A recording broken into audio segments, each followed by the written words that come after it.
In this tutorial, I will show you how to exclude a service from being monitored. By default, EventSentry monitors all services with the exception of some services that are known to frequently change their service status. In the list of services, service monitoring is configured as part of system health monitoring. So if we navigate here and expand and scroll down a little bit, you will notice here that we have a service monitoring package. You can also filter this here based on service monitoring, and you'll see that we only have one package here.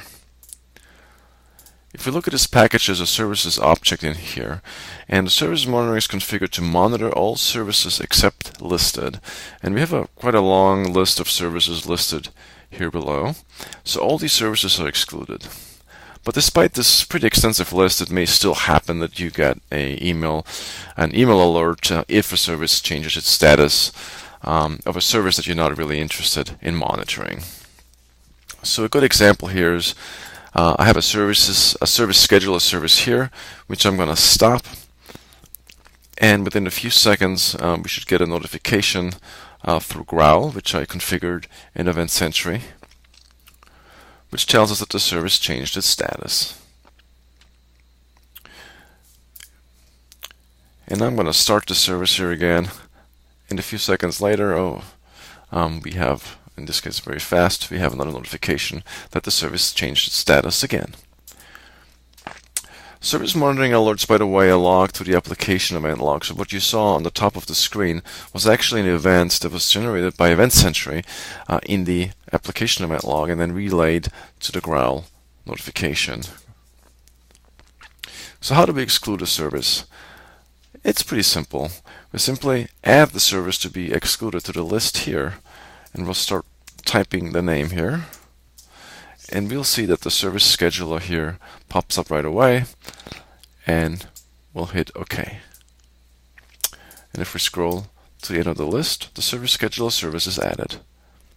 There's one important thing to note here. If the service you're monitoring does not exist on the machine where the management console is installed, then you will want to make sure you add the service key name and not the service display name.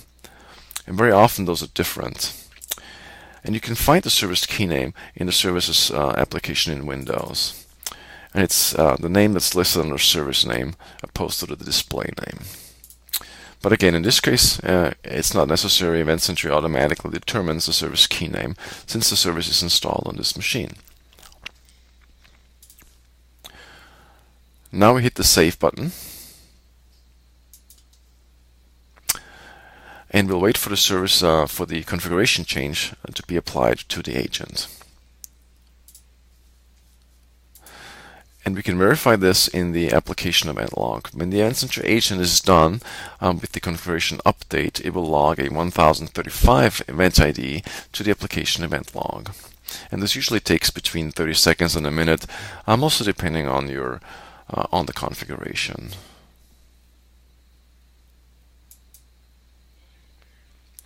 And we have the event right here. It's confirmed. And we also have another event here. And this event says the service scheduler will not be monitored anymore. Last service date was running. So if you now change the status of this service,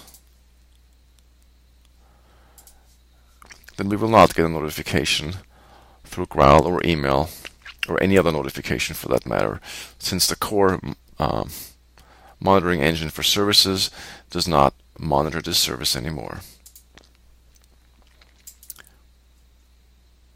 You can also exclude services from being monitored or from receiving alerts about a service status change by setting up an email or an event log filter that excludes this particular event. And that's something I will cover in a different screencast. Thank you for watching.